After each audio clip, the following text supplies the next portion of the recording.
ರಘುನಾಥ್ ಅವರು ಮಾತಾಡಿದ ಮೇಲೆ ನಿಮ್ಮೆಲ್ಲರ ಹೃದಯಗಳು ಮಾತಾಡಲಿಕ್ಕೆ ಹತ್ತಿದ್ವು. ಇಡೀ ಪುಸ್ತಕದಲ್ಲಿ ಉಲ್ಲೇಖ ಮಾಡಿದಂಥ ವ್ಯಕ್ತಿಗಳು ಮಾತಾಡ್ತಾ ಇದ್ದಾರೆ. ನನಗೂ ಗೊತ್ತಿರಲಿಲ್ಲ ಇಷ್ಟು ಜನರಿಗೆ ಅಪ್ಯಾಯಮಾನ ಆಗ್ಬೋದು ಅಂತ. 64 ಮೇ ಮೊದಲನೇ ವಾರ ಈ ಪುಸ್ತಕ ಬಿಡುಗಡೆ ಆಗಿತ್ತು. ಆವಾಗ ಯಾರ ಗಮನಕ್ಕೂ ಬಂದಿರಲಿಲ್ಲ. ಮೊದಲು ಪತ್ರಿಕೆಯವರು ರಿವ್ಯೂ ಮಾಡಿ ಸುಮಾರು ಒಂದು 8-10 ಜನ ಭಾಳ ದೀರ್ಘವಾಗಿ ರಿವ್ಯೂ ಮಾಡಿದವರು ಸುಮತೀಂದ್ರ ನಾಡಿಗ್ ಅವರು. ಆಮೇಲೆ ಮೈಸ್ ಇಂಡಿಯಾದೊಳಗೆ ಬಂತು, ಡೆಕ್ಕನ್ ಹೆರಾಲ್ಡ್ಗೆ ಬಂತು, ಪ್ರಜಾವಾಣಿಗೆ ಬಂತು, ಸಂಯುಕ್ತ ಕರ್ನಾಟಕ ಬಂತು, ಕರ್ಮವೀರಕ್ಕೆ ಬಂತು. ಶುರು ಆಯಿತು. ಆಗಿಂದೇ ನನಗೆ ಅನ್ನಿಸ್ತು ಏನೋ ಇದ್ರೊಳಗೆ ಐತಿ, ಏನಂತ ನನಗೆ ಗೊತ್ತಿರಲಿಲ್ಲ. ಆದರೆ ಏನು ಅಂತ ಗೊತ್ತಾಗಿದ್ದು ಇವತ್ತು ರಘುನಾಥ್ ಅವ್ರು ಮಾತಾಡಿದ ಮೇಲೆ ಮತ್ತು ಆ ಪುಸ್ತಕ ನಾನು ನೋಡಿದ್ದು ಈಗ.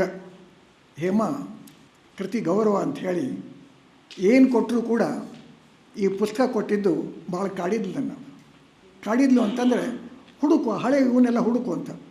ನಾನು ಹುಡುಕಿರಲೇ ಇಲ್ಲ. ಎಲ್ಲೋ ಒಂದು ಕಡೆ ಇಟ್ಬಿಟ್ಟಿದ್ದೆ ಫೈಲ್ನಾಗ. ಯಾವುದೋ ಫೈಲು ಮನೆಯೊಳಗೆ ಸುಮಾರು ಒಂದು 40-50 ಫೈಲ್ ಅದಾವ. ಯಾವ ಫೈಲ್ನೊಳಗೆ ಏನೈತಿ ಎಲ್ಲ ಹುಡುಕು. ಇನ್ನು ನಾಳೆ ಕಳಿಸ್ತೇನೆ ನೋಡು, ನಾಳೆ ಬೆಳಿಗ್ಗೆ ಕಳಿಸ್ತೇನೆ ಅಥವಾ ಇವತ್ತು ರಾತ್ರಿ ಕಳಿಸ್ತೇನೆ ಅಂತ ಮತ್ತೆ ಥ್ರೆಟ್ ಮಾಡಿದ್ಲು. ಮನೆಯೊಳಗನೆ ಈ ಥ್ರೆಟ್ ಶುರು ಮಾಡಿದರೆ ತ್ರಾಸಾಕತಿ ಅಂತಂದು ನಾನು ಸಿಕ್ಕತಿ ಅಂತ ಹೇಳಿಬಿಟ್ಟೆ. ಫೈಲ್ ಸಿಕ್ಕತಿ ಅಂತ ಹೇಳಿದೆ. ಮತ್ತು ಸಿಕ್ತು. ನಾನು ಇಂಥದ್ದು ಬಣ್ಣದ್ದು ಒಂದು ಫೈಲು, ಅದರೊಳಗೆ ಮ್ಯಾಲೆ ನೀನಾ ಅಂತ ನಾ ಬರೆದಿದ್ದೈತಿ ಅಂತ ಹೇಳಿದ್ದೆ. ಆದರೆ ಅದು ನಾ ಎಲ್ಲಿಟ್ಟೇನೆ ಅಂತ ನನಗೆ ಗೊತ್ತಿರಲಿಲ್ಲ. ಸಿಕ್ಕಿದ ಮೇಲೆ ಭಾಳ ವಿಚಿತ್ರ ಖುಷಿ ಆತವತ್ತು. ಮುಂದೆ 3-4 ದಿನ ಹೇಮಾ ಅದರೊಳಗೆಲ್ಲ ತೊಗೊಂಡು ಅವನು ಸ್ಕ್ಯಾನ್ ಮಾಡಿಕೊಂಡು ಏನೋ ಮಾಡ್ತಾಳಾಕಿ. ನನಗೆ ಬರವಣಿಗೆ ಅಷ್ಟೇ ಗೊತ್ತು, ಓದಿದ್ದೇನು ಗೊತ್ತಿಲ್ಲ. ನೀನಾದ ಪದ್ಯಗಳು ವಿಚಿತ್ರ ಪದ್ಯಗಳು, ವಿಶಿಷ್ಟ ಪದ್ಯಗಳು, ಕಾಡುವ ಪದ್ಯಗಳು, ಕಾಟದ ಪದ್ಯಗಳು. ಇವತ್ತಿಗೂ ನನ್ನ ಎಷ್ಟು ಕಾಡ್ತೈತಿ ಅಂತಂದರೆ ಆ ನೀನಾದ ವ್ಯಕ್ತಿ ನನ್ನ ಕಣ್ಣೆದುರಿಗೇ ಇರ್ತಾರೆ ಯಾವಾಗಲೂ. ಹೀಗಾಗಿ ಬೇರೆ ಥರ ಬರೀಲಿಕ್ಕೆ ನನಗೆ ಆಗೋದೇ ಇಲ್ಲ. ಆದರೆ ಬೇರೆ ಥರ ಬರಿತೇನೆ. ಅವತ್ತಿನಿಂದ ಇವತ್ತಿನ ತನಕನೂ ನೀನಾದ ಪದ್ಯಗಳನ್ನು ಬರಿತೇನೆ. ಅದು ಬೇರೆ ಥರ ಬರಿತೇನೆ. ಎಷ್ಟು ಬರೆದರೂ ಸಮಾಧಾನ ಇಲ್ಲ. 1957ರಿಂದ 61ರವರೆಗೆ 4 ವರ್ಷ ನಾನು ಇಂಥ ಪದ್ಯಗಳನ್ನು ಬರೆದೆ. ಇವತ್ತು ರಘುನಾಥ್ ಅವ್ರಿಗೆ ತೋರಿಸಿದೆ. ಆವಾಗ ಸುಮಾರು ಒಂದು 200 ಪದ್ಯಗಳನ್ನು ಇಂಥವು ಬರೆದಿಟ್ಟಿದ್ದೆ. ಆ ಬರೆದಿಟ್ಟಿದ್ದ ನೋಟ್ಬುಕ್ಕು ಇವತ್ತಿಗೂ ಮನೆಯೊಳಗೆ ಅದಾವೆ. ಅದರೊಳಗೆ ಶಿವಶಂಕರ್ ಹಿರೇಮಠ ಅಂತ ನನ್ನ ಸ್ನೇಹಿತರು 62ರಾಗ ಸಿಕ್ಕರು. ನಾನು MA ಶುರು ಮಾಡಿದ್ದೆ, ಅವಾಗ ಕಲಿಯಾಕತ್ತಿದ್ದೆ. ಅಲ್ಲಿ ತನಕ ಯಾರಿಗೂ ತೋರಿಸಿದ್ದಿಲ್ಲ ಈ ಪದ್ಯಗಳನ್ನು. 57ರಿಂದ 61 ತನಕ ಬರೆದಿದ್ದೆ. 62ರಾಗ ಅವ್ರು ಸಿಕ್ಕರು. ಅವರೆಲ್ಲ ಪದ್ಯಗಳನ್ನು ಒಂದು 2-3 ಪದ್ಯ ಓದಿದರು. ಓದಂತಂದರು. ನಾನು ಓದುವ ಶೈಲಿಯನ್ನು ನೋಡಿದರು. ಆಮೇಲೆ ದಿನ ಬರೋಕ್ಕೆ ಶುರು ಮಾಡಿದರು ನನ್ನ ಕಡೆ. ದಿನ ಆ ಪದ್ಯಗಳನ್ನು ಓದಿಸ್ಕೊಳ್ಳೋದು. ಆ ಇಡೀ ನೋಟ್ಬುಕ್ಕನ್ನೆಲ್ಲ ನೀ ಮತ್ತು ನಾ ಅನ್ನೋ ಪದ್ಯಗಳನ್ನು ಮಾತ್ರ ಒಂದು ಕಡೆ ಇಡು, ಇವನು ಸದ್ಯ ನಾವು ಪ್ರಕಟ ಮಾಡೋಣ, ಓದಿದ್ದು ನಾವೇಲೆ ಮಾಡೋಣ ಅಂತಂದರು. ಆ ಓದಿದ್ದು ಇವತ್ತಿಗೂ ಆಗಿಲ್ಲ, ಅಲ್ಲೇ ಅದಾವ. ನೀನಾ ಅಂತಿದ್ದಿದ್ದೂ ಇನ್ನೂ ಅದಾವ ಒಂದು 30-40 ಪದ್ಯ. ಉಳಿದ ಪದ್ಯಗಳೂ ಅದಾವ, ಹಾಗೆ ಅದಾವ. ಅವನ್ನ ಪ್ರಕಟ ಮಾಡೋಣ. ಆಮೇಲೆ ಅವರೇ ಹೇಳಿದರು, ಇವತ್ತು ಮಿಲನದ ಪದ್ಯಗಳನ್ನು, ಸಂಯೋಗ ಶೃಂಗಾರದ ಪದ್ಯಗಳನ್ನು ಬರೆಯುವಂಥವರು KS ನರಸಿಂಹಸ್ವಾಮಿಯವರು. ಅವರು ಮಾತ್ರ ಇಂಥ ಪದ್ಯಗಳಿಗೆ ವ್ಯತಿರಿಕ್ತವಾಗಿ ಏನು ಬರೀತಾರೋ ಬರೀಲಿ. ನನಗೆ ನರಸಿಂಹಸ್ವಾಮಿನೂ ಗೊತ್ತಿರಲಿಲ್ಲ. ಮೊದಲು ಗೋಪಾಲಕೃಷ್ಣ ಅಡಿಗರನ್ನು ಓದಲಿಕ್ಕೆ ಹಚ್ಚಿದವರೇ, ಕಲಿಸಿದವರೇ ಶಿವಶಂಕರ ಹಿರೇಮಠವರು. ಇವತ್ತೇನೋ ಅನನುಕೂಲ ಆಗ್ಯದ ಅವರಿಗೆ, ನೆಗಡಿಯಾಗಿ ಭಾಳ ತ್ರಾಸಾಗೈತಿ, ನಾನು ಬರೋಕ್ಕಾಗಲಿಕ್ಕಿಲ್ಲ ಅಂತ ಹೇಳಿದರು. ಅವರು ಆ ನೀನಾ ಪದ್ಯಗಳನ್ನು ಓದಿದ ಮೇಲೆ ಅವ್ರು ಏನೋ ಅದರ ಬಗ್ಗೆ ಆಸಕ್ತಿ, ಅವರೇ ಬರೀಲಿ ಅಂತ. ಆಮೇಲೆ ಒಂದು ಅಡ್ರೆಸ್ ಹುಡ್ಕೊಂಡು ಬಂದರು. ಆ ಅಡ್ರೆಸ್ಸಿಗೆ ನಾನು ಪತ್ರ ಬರೆದೆ. ನರಸಿಂಹಸ್ವಾಮಿಯವರಿಗೆ ಆ ಪತ್ರ ಸಿಗಲೇ ಇಲ್ಲ. ಮುಂದೆ 4-5 ತಿಂಗಳ ನಂತರ ಆ ಪತ್ರ ಎಲ್ಲೆಲ್ಲೋ ಮತ್ತು ಬೇರೆ 3 ಪತ್ರ ಬರೆದೆ ನಾನು. ಆ ವಿಳಾಸವನ್ನು ಹುಡುಕಿ ಕೊಟ್ಟವರು ಶಿವಶಂಕರ ಹಿರೇಮಠರು. ಕೊನೆಗೆ ಹೇಳಿದರು, ಈ ವಿಳಾಸಕ್ಕಾರ ಬರೀ ನೋಡೋಣ ಅಂತ. ವಿಳಾಸ ಹುಡ್ಕೊಂಡು ಬಂದು ಪತ್ರ ಬರೆಯೋಕ್ಕೆ ಹಚ್ಚಿದವರು ಅವರೇ. ನಾನು ಅಲ್ಲಿ ತನಕನೂ ಕಾಯ್ತಾನೇ ಇದ್ದೆ ಒಂದು 2 ವರ್ಷ, 63 ತನಕ. 63ರಿಂದ ಮಾತ್ರ ನಾ ಎಲ್ಲೋ ಹುಡ್ಕೊಂಡು ಬರ್ತೀನಿ, ಚಿಂತೆ ಮಾಡಬೇಡ ಅಂತ ಪತ್ರ ಬರೆಸಿದರು. ಆ ಪತ್ರ ನರಸಿಂಹಸ್ವಾಮಿಯವರು ಬರೆದರು. ಈ ಮೊದಲು ನೀವು ಬರೆದ ಯಾವ ಪತ್ರನೂ ನನಗೆ ಎಲ್ಲೂ ಸಿಕ್ಕಿಲ್ಲ, ಆದರೆ ನೀವು ಬರೆದಿದ್ದು ಅಂತ ಗೊತ್ತಾಗಿದೆ ನನಗೆ. ಹೆಂಗೆ ಗೊತ್ತಾತೋ ಗೊತ್ತಿಲ್ಲ. ಅವೆಲ್ಲ ಪತ್ರಗಳು ಇವತ್ತಿಗೂ ಅದಾವೆ ಮನೆಯೊಳಗೆ. ನರಸಿಂಹಸ್ವಾಮಿಯವ್ರ ಪತ್ರ, ಆ ಕಾಲದ ವಿ ಸೀತಾರಾಮಯ್ಯನವರು ಎಲ್ಲರೂ ಎಲ್ಲ ಸ್ನೇಹಿತರು ಬರೆದಂಥವು ಎಲ್ಲ ಪತ್ರಗಳದಾವೆ. ಸ್ನೇಹಿತರು ಅವರು ಹಿರಿಯರು. ಆಮೇಲೆ ಆ ಪತ್ರ ಓದಿ ತಕ್ಷಣ ಬರೆದ್ರು, ನಾನು ಇದಕ್ಕೆ ಮುನ್ನುಡಿ ಬರಿತೀನಿ. ಆದರೆ ಮೊದಲಿನ 10 ಪುಟನೇ ಎದುರಾಗಿಲ್ಲ ಅಂದರು. 10 ಪುಟ ಅಂದರೆ ಅವಾಗ ಕೈಲೇ ಬರೀತಿದ್ದೆ ನಾನು. ಬೇರೆ ಏನೂ ಗೊತ್ತಿರಲಿಲ್ಲ, ನಮಗೆ ಜೆರಾಕ್ಸ್ ಅನ್ನೋದು ಏನೂ ಗೊತ್ತಿರಲಿಲ್ಲ, ಇರಲಿಲ್ಲ ಅವಾಗ ಜೆರಾಕ್ಸು. 10 ಪುಟದ ಕಾಗದ ನಾನು ಬಿಳೆ ಕಾಗದ ಬರಿತಿದ್ದೆ. 10 ಪುಟ ಇದ್ರೊಳಗೆ ಇಲ್ಲ, ಅದಕ್ಕೆ ಇವನಷ್ಟು ಕಳಿಸ್ರಿ ಅಂದರು. ಅದಕ್ಕೆ ಕಳಿಸ್ಲಿಕ್ಕೆ ಮತ್ತೆ ನನಗೆ 15 ದಿನ ಹಿಡಿತು. ಈ ಥರ ಆದಮೇಲೆ ನರಸಿಂಹಸ್ವಾಮಿಯವ್ರ ಮುನ್ನುಡಿ ಬಂತು. ಅಗಾಧ ಆಶ್ಚರ್ಯ ನನಗೆ. ಮುನ್ನುಡಿ ಬರಲಿಲ್ಲ ಅಂತಂದ್ರೆ ಇನ್ಮೇಲೆ ಹೆಂಗೆ ಶಿವಶಂಕರ ಹಿರೇಮಠ ಹೇಳ್ಯಾರಲ್ಲ, ಒಟ್ಟು ಮಾಡಿಬಿಟ್ರಾತು ಅಂತ ನಿರ್ಧಾರಕ್ಕೆ ಬಂದಿದ್ದೆ. ಮುನ್ನುಡಿ ಬಂತು. ಮುನ್ನುಡಿ ಬಂದ ಮೇಲೆ ಒಂದು ನಿಲುಗಡೆಗೆ ಬಂದೆ. ಆದರೆ ಇದನ್ನು ಪ್ರಿಂಟ್ ಹೆಂಗೆ ಮಾಡಬೇಕು, ಮುದ್ರಣದ ಸಮಸ್ಯೆ ಬಂತು. ಆ ಕಾಲಕ್ಕೆ ಅದನ್ನೆಲ್ಲ ಹಿಡ್ಕೊಂಡು ಹೋಗಿ ನಾವು ಘಾಣೇಕರ ಪ್ರಶ್ನೆಗೆ ಕೇಳಿದೆ ನಾನು. ಅವರು ಗುರುತಿದ್ದರು. ಅವರು 650 ರೂಪಾಯಿ ಪ್ರಿಂಟ್ ಮಾಡಿದರು. 650 ರೂಪಾಯಿ ಚಾರ್ಜ್ ಆಗೈತಿ, ಅದು ಮೇಲಿನ 50 ರೂಪಾಯಿ ನಾನು ಬಿಟ್ಬಿಡ್ತೀನಿ, 600 ರೂಪಾಯಿ ನೀವು ಕೊಡಬೇಕು ಅಂದರು. ಆ 600 ರೂಪಾಯಿ ಹೊಂದಿಸಲಿಕ್ಕೆ ನನಗೆ ಸುಮಾರು ಮತ್ತೆ 3-4 ತಿಂಗಳು ಹಿಡಿತು. ಹೀಗಾಗಿ ಅಂತೂ 64 ಮೇ 1ನೇ ವಾರ ಪುಸ್ತಕ ಬಂತು. ಪುಸ್ತಕ ಮೊಟ್ಟ ಮೊದಲು ಓದಿದವರೇ ಪ್ರಶ್ನೆ ಕೂತ್ಕೊಂಡು ಬಸವರಾಜ ಕಟ್ಟಿಮನಿಯವರು. 10 ಹಡಿಯೋದಕ್ಕಿಂತ 30 ಹಡಿಯೋದು ಲೇಸು, ನಿಮ್ಮ ಮೊದಲ ಕೃತಿಯೇ ಹಂಗಾಗೈತಿ ಅಂತ. ಇಷ್ಟೇ ಬರೆದು ನನ್ನ ಕೈಯಾಗಿ ಕೊಟ್ಟು ಎದ್ದು ಹೋಗಿಬಿಟ್ರು.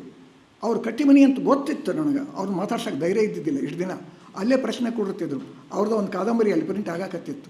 ಇಂಥ ವಿಚಿತ್ರ ಸನ್ನಿವೇಶದೊಳಗೆ ಮುಂದೆ ಒಂದು 15 ದಿನ ಬಿಟ್ಟು ನಾವು ಬೆಂಗಳೂರಿಗೆ ಹೋದೆವು, ನಾನು ಚಂಪಾ. ಈ ಪುಸ್ತಕ ಎಲ್ಲ ಹಿಡ್ಕೊಂಡು ಹೋದೆ. ಗೋಕಾಕರು ಮೊದಲು ಗೊತ್ತಿತ್ತು ಪಟ್ಟಣ ಶೆಟ್ಟಿ, ಆದರೆ ಇಂಥ ಪದ್ಯಗಳನ್ನ ಓದಿ ಮರುದಿನ ಬಾ ಅಂದರು. ಇಂಥ ಪದ್ಯಗಳನ್ನು ಬರೆದು ನೀ ಇನ್ನೂ ಬದುಕಿಯಲ್ಲ ಅಂದರು ಅವರು. ಇನ್ನೂ ಬದುಕಿಯಲ್ಲ. ಅದು ನನಗೂ ಆಶ್ಚರ್ಯ ಅನ್ನಿಸ್ತು. ಹೌದು, ಈಗಲೂ ಬದುಕೇನಿ. ಯಾಕೆ ಬದುಕೇನಿ ಅಂದರೆ ನೀನ ಬರೆದು ಬದುಕೇನಿ.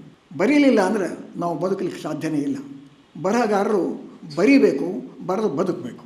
ಬರೀಲಿಕ್ಕೆ ಶಕ್ತಿ ಇದ್ದವರು, ಅಕ್ಷರ ಬಲ್ಲವರು, ಅಕ್ಷರದ ತಾಕತ್ತು ಗೊತ್ತಿರುವವರು ಬರೀಬೇಕು, ಬರೆದು ಬದುಕಬೇಕು. ಇರಲಿಲ್ಲ ಅಂದರೆ ಬದುಕಬಾರ್ದು ಅಷ್ಟೇ.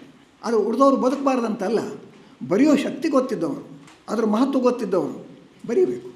ಅಂಥ ಬರವಣಿಗೆಯನ್ನು ನಾನು ಬೇರೆ ಬೇರೆ ರೀತಿಯೊಳಗೆ ಬರೀಲಿಕ್ಕೆ ಶುರು ಮಾಡಿದೆ.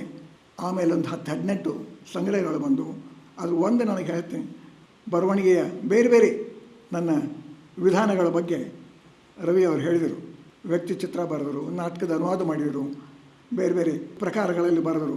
ಏನು ಬರೆದರೂ ಕೂಡ ನಾನು ಮತ್ತೆ ಬರೆದಿದ್ದು ನೀನಾದೊಳಗೆ ಏನು ಬರೆದಿದ್ದೆ ಅದನ್ನೇ ತೊಡಗಿಸಿಕೊಂಡು ಬೇರೆ ಶಬ್ದಗಳಲ್ಲಿ ಹೇಳ್ತಾ ಇದ್ದೇನೆ ಅಷ್ಟೇ. ಕೆಲವರು ಬೇರೆ ರೀತಿಯೇ ಹೇಳಿದರು, ನಾ ಬೇರೆ ರೀತಿ ಹೇಳಲಿಲ್ಲ, ಅದನ್ನೇ ಹೇಳಿದೆ. ಅದೆಲ್ಲರಿಗೂ ಅದು ಬೇರೆ ರೀತಿ ಅಂತ ಕಾಣ್ತಲ್ಲ. ಇದನ್ನು ನಾವು ಲೇಖಕರು ಸಾಧಿಸಬೇಕಾಗಿತ್ತು. ನೀವು ಹೇಳೋದು ಅವತ್ತಿನ ಅದನ್ನೇ ಹೇಳ್ತೀರಿ. ಒಬ್ಬ ಬೆಸ್ಟ್ ಟೀಚರ್ ಹೆಂಗಿರಬೇಕು ಅಂದರೆ, ನಿನ್ನೆ ಕಲಿಸಿದ ಪಾಠ ಇವತ್ತು ಕಲಿಸಿದ್ರೆ ಮತ್ತೆ ಬೇರೆನೇ ಕಲಿಸ್ಬೇಕು. ನಿನ್ನೆ ಕಲಿಸಿದ್ದ ಆದರೂ ಇವತ್ತು ಬೇರೆ ಕಲಿಸ್ತಾನವ, ಆದರೆ ಬೇರೆನೇ ಕಲಿಸ್ಬೇಕು. Best teacher is a best poet. A best poet must be a teacher. ಆ ಟೀಚರ್ ಅಂತಂದರೆ ಎಂದೆಂದಿಗೂ ಉಳಿಯುವಂಥ ಟೀಚರ್ ಅವನು.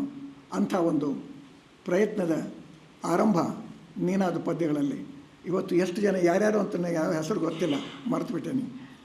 ಇದರೊಳಗೆ ಬರೆದವರು ಕೂಡ ಸುಮಾರು 20-30 ಜನ ಸ್ನೇಹಿತರು. ಇವತ್ತು ಯಾರಾದರೂ ಕನಿಷ್ಠ ಒಂದು 15-20 ಜನ ಆದರೂ ಆ ನನ್ನ ಇವತ್ತಿನೇನಾದೊಳಗೆ ಬರೆದವ್ರು ಇರಬೇಕು.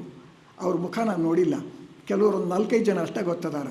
ಆದರೆ ಹೇಮಾ ಇವರೆಲ್ಲರಿಗೂ ಕಳಿಸಿ ಅವರ ಪ್ರತಿಕ್ರಿಯೆಯನ್ನು ತರಿಸಿ, ನೀವು 2 ಪುಟ ಬರೀರಿ, 3 ಪುಟ ಬರೀರಿ, ಎಷ್ಟೋ ಬರೀರಿ, ಬೇರೆ ಪ್ರತಿಯೊಂದು ಲೇಖನ ಬೇರೆ ಇಷ್ಟೊಂದು ಆಯಾಮಗಳು ನೀನಾದೊಳಗೆ ಅದಾವೇನು ಅಂತಂದು. ಆವಾಗ ಇರಲಿಲ್ಲ, ಈಗಲೂ ಇರಲಿಲ್ಲ. ಆದರೆ ನಿಮ್ಮ ಹೃದಯದೊಳಗೆ ಆ ಆಯಾಮಗಳು ಅದಾವಲ್ಲ, ಅವನ್ನೆಲ್ಲ ಬದುಕಿದವರು, ತೋರಿಸಿದವರು, ಬೆಳಕಿಗೆ ತಂದವರು ನೀವು. ಆಗಲೇ ಒಂದು ಹಾಡು ಹೇಳಿದಿರಿ ನೀವು, ನನ್ನ ಪ್ರೀತಿಯ ಹಾಡು ಕಳೆದಿದೆ ಅಂತ. ನೀವು ಯಾಕೆ ಅದನ್ನು ಹೇಳ್ತಿರೋ ಗೊತ್ತಿಲ್ಲ, ಆದರೆ ನನ್ನ ಪ್ರೀತಿಯ ಹಾಡು ಕಳೆದಿದೆ. ಯಾಕೆ ಕಳೆದೈತಿ ಅಂತಂದ್ರೆ ನನ್ನೊಳಗೆ ಇದೆ. ಒಳಗಿರೋದು ಕಳೆಯಲಿಕ್ಕೆ ಸಾಧ್ಯನೇ ಇಲ್ಲ. ಅದಕ್ಕೆ ಅದನ್ನು ಮೊದಲು ಒಳಗೆ ಹಾಕ್ಕೋಬೇಕು, ಹೃದಯದೊಳಗೆ ಸೇರಿಸ್ಕೋಬೇಕು. ಹೃದಯದೊಳಗೆ ಸೇರಿದ ಮೇಲೆ ನಾವು ಇರೋ ತನಕ ಅವರು ಇರಬೇಕದು ಇರ್ತದೆ. ಅಂಥ ಒಂದು ಇರುವಿಕೆಯನ್ನು ನಮ್ಮ ಬರವಣಿಗೆಗೆ, ನಮ್ಮ ಅಕ್ಷರಕ್ಕೆ, ನಮ್ಮ ಪುಸ್ತಕಕ್ಕೆ ನಾವು ಮಾಡಬೇಕು. ರಘುನಾಥ್ ಅವರು ಭಾಳ ಚೆಂದ ಹೇಳಿದರು. ಇವತ್ತಿನ ಲೇಖಕರಿಗೆ ಅನೇಕ ಪುಸ್ತಕಗಳು ಬಂದರೂ ಕೂಡ ಯಾವ ಥರದ ಆ ಕೃತಿ ತಾನು ಬದುಕಬೇಕು, ತನ್ನನ್ನು ಉಳಿಸ್ಕೋಬೇಕು ಅನ್ನುವಂಥ ಒಂದು ಪ್ರಜ್ಞೆ ಇವತ್ತು ಕಡಿಮೆ ಆಗಿದೆ. ಆ ಪ್ರೀತಿ ಅನ್ನೋದೇ ನಮಗೆ ಇವತ್ತು ಕಡಿಮೆ ಆಗಿದೆ. ಪ್ರೀತಿ ಅನ್ನೋದು ಆ ಪ್ರೀತಿಯ ಆಳಕ್ಕೆ ಹೋಗಿ ಅದು ಇನ್ನೊಬ್ಬರನ್ನ ನೋಯಿಸ್ಲಿಕ್ಕಲ್ಲ, ಇನ್ನೊಬ್ಬರ ಖುಷಿಗಾಗಿ ಅಲ್ಲ, ಬೇರೆಯವ್ರ ತೋರ್ಪಡಿಕೆಗಲ್ಲ. ನನ್ನ ಒಳಗಿರುವಂಥ ಪ್ರೀತಿಯನ್ನು ನನ್ನ ಮುಖದೊಳಗೂ ತೋರಿಸ್ಬೇಕು, ಕಣ್ಣೊಳಗೂ ತೋರಿಸ್ಬೇಕು, ನನ್ನ ಮಾತಿನ ವ್ಯವಹಾರದೊಳಗೂ ತೋರಿಸ್ಬೇಕು, ಮಾತಿನ ಅರ್ಥದೊಳಗೂ ತೋರಿಸ್ಬೇಕು. ಇಂಥ ಒಂದು ತೋರ್ಪಡಿಕೆ ಕವಿತೆಯೊಳಗೆ ಬರಲಿಲ್ಲ ಅಂತಂದರೆ ಅದನ್ನು ನೀವೆಲ್ಲರೂ ಹೆಂಗೆ ಸಾಧಿಸ್ತಿರೋ ತಡ ಆಗಿರ್ಬೋದು. ಆದರೆ ಯೌವನದ ಕಾಲದೊಳಗೆ ಕಳೆದು ಹೋಗೈತಿ ಇವತ್ತು ಭಾಳ ಜನರಿಗೆ. ಯೌವನದ ಕಾಲದೊಳಗೆ ಆ ಯೌವನವನ್ನು ಹಿಡಿದು ಹೆಡಮುರಿಗೆ ಕಟ್ಟು, ಹೆಡಮುರಿಗೆ ಅನ್ನೋ ಶಬ್ದನೂ ಇಲ್ಲ ಇವತ್ತು. ಆದರೆ ಹೆಡಮುರಿಗೆ ಕಟ್ಟಲಾರ್ದನೆ ಅವತ್ತಿನ ಯೌವನ ಕಳೆದು ಹೋಗತ್ತೆ. ಪ್ರತಿಯೊಬ್ಬರು ಯೌವನ ಕಳೆದ ಮೇಲೆ ಗೊತ್ತಾಕತಿ ಅದು ಕಳೀತು ಅಂಥೇಳಿ. ಆದರೆ ನನಗೆ ಸಾಧ್ಯ ಇದ್ದಷ್ಟು ಆ ಪುಣ್ಯಾತ್ಮ ಗೀತೆ ಯಾವಾಕ್ಯವೇನೋ ಆಕೆಗೆ ನಿಮಗೆ ಖರೆ ಹೇಳ್ತೀನಿ, ನಾನು ಬರೆದು ಒಂದು ಪದ್ಯನೂ ಗೊತ್ತಿಲ್ಲ, ಇವತ್ತಿನ ತನಕನೂ ಗೊತ್ತಿಲ್ಲ. ಎಂದರ ಒಂದಿನ ಗೊತ್ತಾದರೆ ಆಕೆ ಏನು ಬರ್ದಿ ನೀನು ಅಂತ ಕೇಳ್ತಾ, ಏನು ಬರ್ದಿ, ಕನ್ನಡ ಬರ್ದಿ ಏನು ಮರಾಠಿ ಬರ್ದಿಯೋ ಅಂತ ಕೇಳ್ತಾ. ಇಷ್ಟರ ಮಟ್ಟಿಗೆ ಅಜ್ಞಾನಿ ಅಲ್ಲ, ಅಜ್ಞಾನದಿಂದ ತುಂಬಿದ ಒಬ್ಬ ವ್ಯಕ್ತಿ ನನ್ನೊಳಗೆ ಇಷ್ಟು ಪುಳಕವನ್ನು ತುಂಬಿದ್ಲು ಅಂತಂದರೆ ನನಗೆ ಮೊಟ್ಟ ಮೊದಲ ಕೃತಜ್ಞತೆಗಳನ್ನು ಆ ನೀನಾ ಅನ್ನೋ ವ್ಯಕ್ತಿಗೆ ಹೇಳಬೇಕು. ನಮಸ್ಕಾರ.